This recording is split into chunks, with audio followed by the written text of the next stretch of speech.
Good evening students. आज हम rectangle के बारे में पढ़ने जा रहे हैं। जो हमारा रेक्टेंगल आज का हमारा जो टॉपिक रहेगा रेक्टेंगल रहेगा, जिसको हम आयत बोलते हैं। आयत आयत होता क्या है? आयत का शेप क्या होता है? आकार मतलब क्या है इसका? एक ये हो गया क्वाड्रिलेटरल, मतलब आयत हमारा क्या है? एक चतुर्भुज है। चतुर्भुज में कौन सा चतुर्भुज होता है? चतुर्भुज में सम चतुर्भुज, समलंब चतुर्भुज, समांतर चतुर्भुज, आयत, वर्ग, इस प्रकार से कई सारे होते हैं। लेकिन आज जो हम पढ़ने जा रहे हैं आयत के बारे में पढ़ने जा रहे हैं। इसकी प्रॉपर्टी क्या होती है? ये हो गया आयत, ए बी सी और डी, ये चारों पॉइंट हो गया। अब देखते हैं इसमें क्या क्या इसकी विशेषता है। नंबर एक, इसमें आयत की जो आमने सामने की भुजा होगी बराबर होगी। आयत में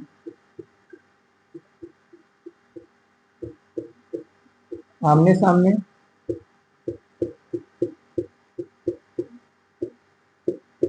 की भुजा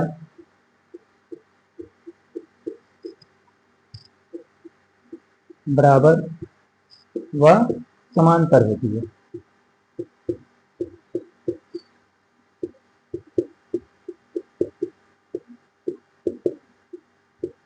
ये हमारा आयत है, इसमें आमने सामने किसके सामने की है भुजा? इसके सामने की भुजा एक दूसरे के बराबर है, मतलब ए बी बराबर सी डी, ए बी बराबर सी डी और बी सी बराबर है ए डी के। ये हमारा हो गया। कहीं पे भी अगर आयत दिया गया है तो उसमें क्या होगा? पहला पॉइंट हमें देखने को मिलेगा कि आयत में आमने सामने की भुजाएं आपस में बराबर होगी और एक दूसरे के समांतर भी होंगी। ये समांतर इसके, समांतर इसके, ये दोनों पैरेलल हो गए। दूसरा पॉइंट है आयत में आमने सामने के कोण, आमने सामने के कोण भी बराबर होते हैं, कोण भी बराबर होते हैं, बराबर होते हैं। अब इसमें कोण कौन सामने सामने? ये कोण इसके बराबर, ये कोण इसके बराबर, ये है। और प्रत्येक कोण जो होता है इसमें वो भी 90 डिग्री का होता है। इसको हम देख लेते हैं। डी ए बी बराबर होगा बी सी डी के, और ए डी बी बराबर होगा ए बी सी के। और इसमें अगर बराबर भी होता है, अगर नहीं भी बराबर लिखना चाहें तो इसमें एक तीसरा पॉइंट आता है। तो हम भुजा के अकॉर्डिंग लिख दिए, आमने सामने कोण भी बराबर होते हैं। और जो कोण हमारा होता है कितनी डिग्री का होता है? आयत में प्रत्येक कोण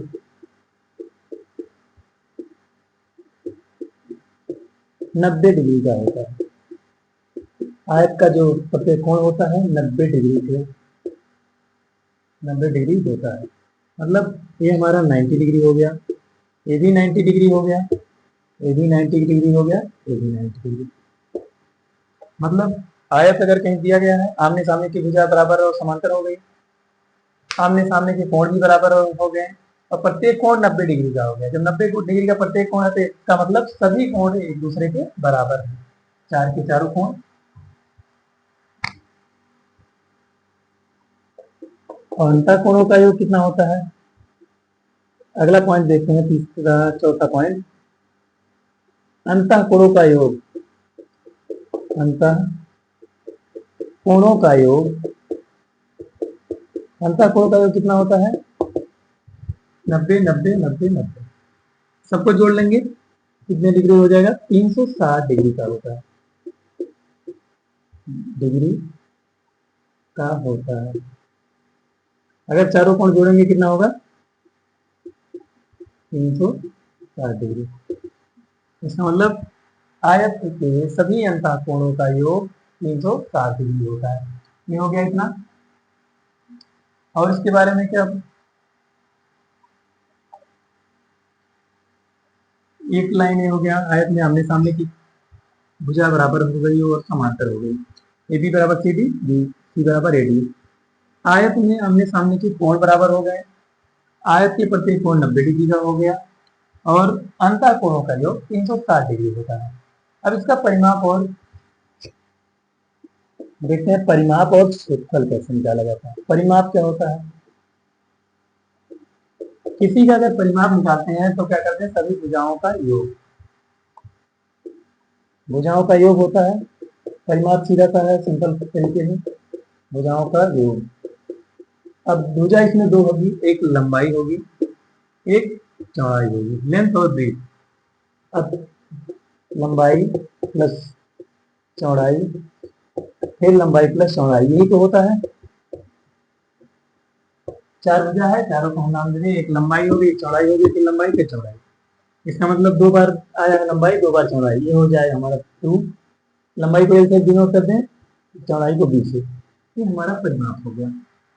और इसके बाद क्षेत्रफल कैसे निकलता है, इसका क्षेत्रफल कैसे निकलता है ये देख लेते हैं। तो क्षेत्रफल लंबाई गुणे चौड़ाई, इसका मतलब एल इंटू डी। ये हो गया आयत के बारे में। आयत के बारे में 5 पॉइंट हम इस टाइम देखे हैं। आयत में प्रत्येक भुजा, मतलब सामने आमने की सामने की भुजा बराबर होती है और आमने सामने के कोण बराबर होते हैं। दूसरा पॉइंट हम दिए थे, पहला पॉइंट था आयत में आमने सामने की भुजा बराबर होती है और एक दूसरे के समांतर होती है। दूसरा पॉइंट हमने यहाँ पे लिखे हैं, आमने सामने के कोण बराबर होते हैं। और तीसरा पॉइंट इसी का लिखा गया है कि आयत में प्रत्येक कोण 90 डिग्री का होता है, ये 90 डिग्री हो गया। और चौथा पॉइंट लिखे थे, आयत के सभी अंतः कोणों का योग 360 डिग्री होता है, ये हो गया 360 डिग्री। और नेक्स्ट था हमारा परिमाप कैसे निकलता है। परिमाप अगर किसी भी पॉलीगन या क्वाड्रिलेटरल हो जाए, ट्रायंगल हो गया, कुछ भी अगर दिया गया है तो उसको निकालने के लिए सिंपल सा है कि भुजाओं का योग करते हैं। जितनी भुजा रहेगी सबको जोड़ लेंगे। बाहरी माप, परिमाप मतलब होता है पूरी तरह से बाहर से इसकी माप लेना। ये हमारा हो जाएगा लंबाई चौड़ाई, लंबाई चौड़ाई 2l प्लस डी, 2 गुणे लंबाई प्लस चौड़ाई, ये हमारा हो गया आयत का परिमाप। और क्षेत्रफल क्या होगा, लंबाई गुणे चौड़ाई, एक लंबाई है एक चौड़ाई, एल इंटू डी। ये हो गया हमारा लंबाई गुणे चौड़ाई, इसको नोट कर सकते हैं। इसके बाद कुछ और पॉइंट इसमें दिए गए हैं, हम मेन मेन जो पॉइंट आपका कॉन्सेप्ट का है उसको बताते हैं।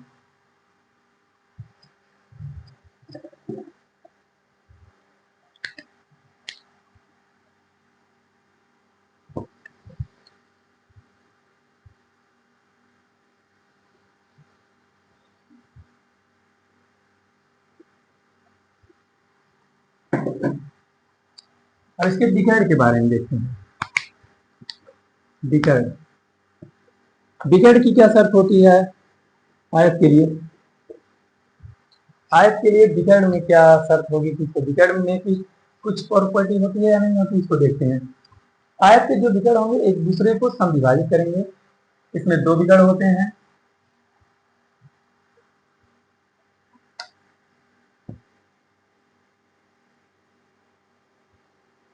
आयत में 2 डिकैड होते हैं, 2 डिकैड होते हैं।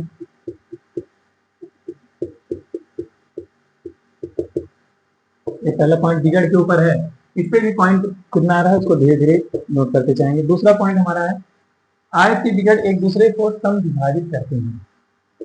आयत के डिकैड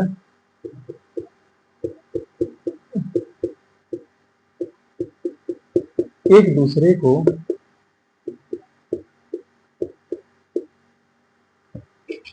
समद्विभाजित करते हैं, समद्विभाजित करते हैं।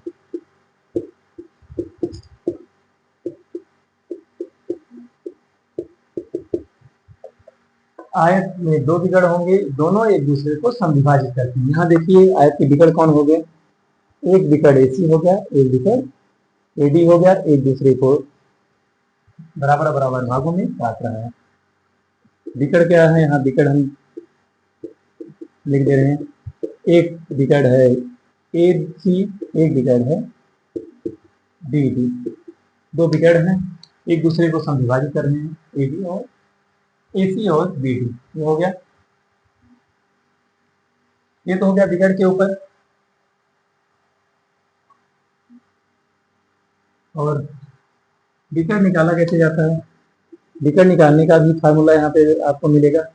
विकर्ण हो गया under root L square plus B square. इसका मतलब है लंबाई का स्क्वायर प्लस चौड़ाई का स्क्वायर, उसके बाद अंडर रूट निकाल लेते हैं, जो मान आएगा हमारा आयत का विकर्ण का मान होगा। और कुछ आयत में मिल रहा है आपको, एक और आयत हम यहाँ बना दे रहे हैं, इसमें देखते हैं इसके मध्य बिंदु को मिलाने से कुछ बन रहा है। एक को यहाँ मिला रहे हैं, इसको यहाँ मिला दे रहे हैं, इसको यहाँ मिला रहे हैं, ये यहाँ पे आएगा, इसको यहाँ से मिला रहे हैं, A B C D E F G H. अब यहां से कुछ, ये अगला पॉइंट है, आयत की आयत की भुजाओं के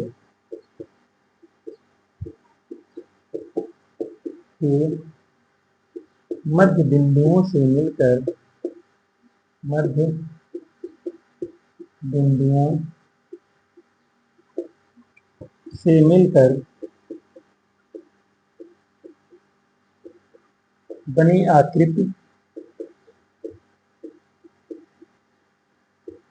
अब हम इसको हम बनाए हैं, यहाँ से इधर यहाँ दोनों समांतर दिखा है, इसके समांतर दिखा है। अगर हम देखते हैं तो ये इसको जो आयत के भीतर, आयत के मध्य बिंदुओं को मिलाने से बनी आकृति क्या होती है, ये आकृति क्या दिख रही है, एक समचतुर्भुज होती है, बनी आकृति समचतुर्भुज होती है, चतुर्भुज होती है। ये हो गया।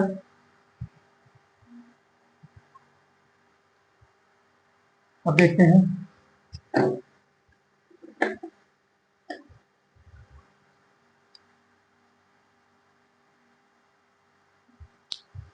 आयत में दो विकर्ण हो गए, ये हमारा AC और BD। आयत में कितने विकर्ण होते हैं, दो विकर्ण होते हैं, AB और AC और BD यहाँ पे दिखाया गया है, AC और BD हो गया।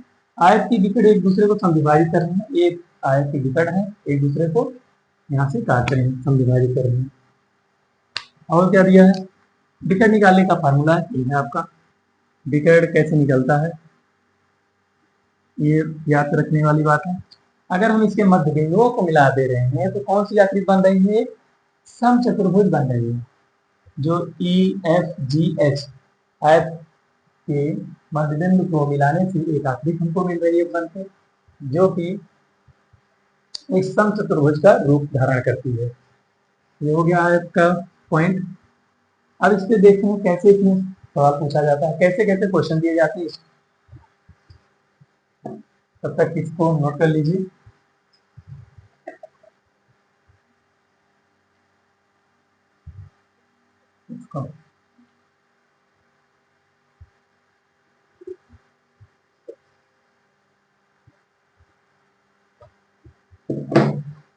इसी पे हम क्वेश्चन करवा दे रहे हैं।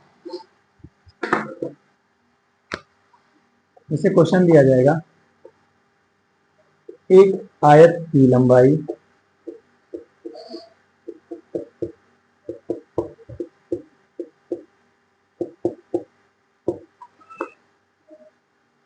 चार सेंटीमीटर है और चौड़ाई 3 सेंटीमीटर है।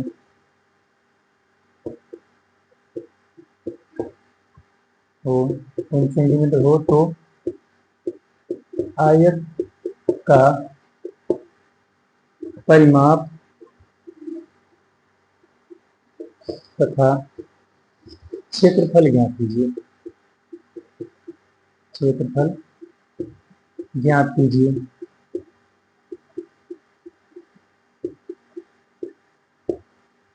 एक क्वेश्चन आपके सामने है। एक आयत की लंबाई दी गई है 4 सेंटीमीटर और लंबाई मतलब एल 4 सेंटीमीटर, चौड़ाई यहाँ पे दी गई बी बराबर 3 सेंटीमीटर। निकालना क्या हमने है, आयत का परिमाप और क्षेत्रफल। आयत का परिमाप निकालने के लिए हम फार्मूला दिखाए थे। आयत का परिमाप, आयत का परिमाप क्या होता है, 2 इंटू एल प्लस बी, 2 गुणे लंबाई प्लस चौड़ाई। लंबाई और चौड़ाई को जोड़ के 2 गुना करते हैं तो हमारा आयत का परिमाप निकल आता था। 2 एल आया था 4, बी कितना है 3, 4 प्लस 3 7, 2 इंटू 7 ये आ गया 14 सेंटीमीटर। ये आंसर आ गया एक। अभी एक और पूछा गया है, क्षेत्रफल भी पूछा है, इसी पे परिमाप और क्षेत्रफल दोनों पूछा गया। अब आयत का क्षेत्रफल क्या होगा, आयत का क्षेत्रफल, क्षेत्रफल हो गया लंबाई गुणे चौड़ाई, लंबाई और चौड़ाई का गुण। लंबाई कितनी दी गई है 4, चौड़ाई कितनी है 3 दी गई है। लंबाई की जगह पे 4 रखते हैं, चौड़ाई की जगह पे 3, 4 3 12 सेंटीमीटर था, सेंटीमीटर स्क्वायर। ये आपका आंसर। इस तरह से हमारा हो गया क्वेश्चन है कंप्लीट। और भी क्वेश्चन इस पे दिया जाता है, एक क्वेश्चन और करा के देखते हैं उसके बाद। अब इसी पे हम चेंज कर लेंगे क्वेश्चन। मान लीजिए यहाँ बहुत तरह का क्वेश्चन चेंज करेगा, तो इसको हम हटाते हैं, यहाँ से हटाते हैं। ठीक, फार्मूला ही लगना है। इस पे अगर मान लीजिए 5 सेंटीमीटर दे दिया जाए, सॉरी 12 सेंटीमीटर लंबाई दे दी जाए, 5 सेंटीमीटर चौड़ाई दिया जाए, तब पूछा जाए परिमाप और क्षेत्रफल तो क्या होगा। यहाँ क्या करेंगे, फार्मूला वही रहेगा, क्वेश्चन वही है, सिर्फ क्या किया डिजिट बदल दिया गया, अंक बदला जाएगा, बाकी क्वेश्चन जैसे है वैसे बहुत सारे क्वेश्चन पूछे जाएंगे, सब में एक ही तरीका लगाना है। तो यहाँ पे क्या हो जाएगा, ये हो जाएगा, अलग से बना दे रहे हैं, ठीक है, ए बी सी और डी, एल बराबर 12, बी बराबर 5 सेंटीमीटर का सेंटीमीटर सेंटीमीटर, इसके बराबर है, इसके बराबर है। ये हो जाएगा 12 प्लस 5, 12 5 17, 2 गुणे 17 बराबर कितना हो गया 17 दूनी 34 सेंटीमीटर। ये आपका एक आंसर ही आ गया। दूसरा क्या था, आयत का परिमाप, क्षेत्रफल निकालना था, परिमाप ये हो गया। आयत का क्षेत्रफल लंबाई गुणे चौड़ाई, 12 गुणे 5, 12 पंचे 60 सेंटीमीटर स्क्वायर। ये आपका हो गया, इसे नोट कर लीजिए। आयत पे आधारित एक क्वेश्चन था जो हमारा कॉन्सेप्ट के साथ आज कंप्लीट हो रहा है। इसी प्रकार से हम अगले वीडियो में आयत के बारे में, वर्ग के बारे में, समचतुर्भुज के बारे में, समलंब चतुर्भुज के बारे में, जितना भी क्वाड्रिलेटरल दिया गया है या पॉलीगन दिया गया है, एक एक छोटा छोटा वीडियो लाएंगे। जिसके लिए आपको क्या करना है, हमारे चैनल को सब्सक्राइब कर लेना है। सब्सक्राइब करके अगर अच्छा लगेगा लाइक करिएगा और अपने दोस्तों को भी शेयर करिए। और आज की क्लास हम इसी पर समाप्त कर रहे हैं। अगली क्लास अगले वीडियो में, तब तक के लिए धन्यवाद।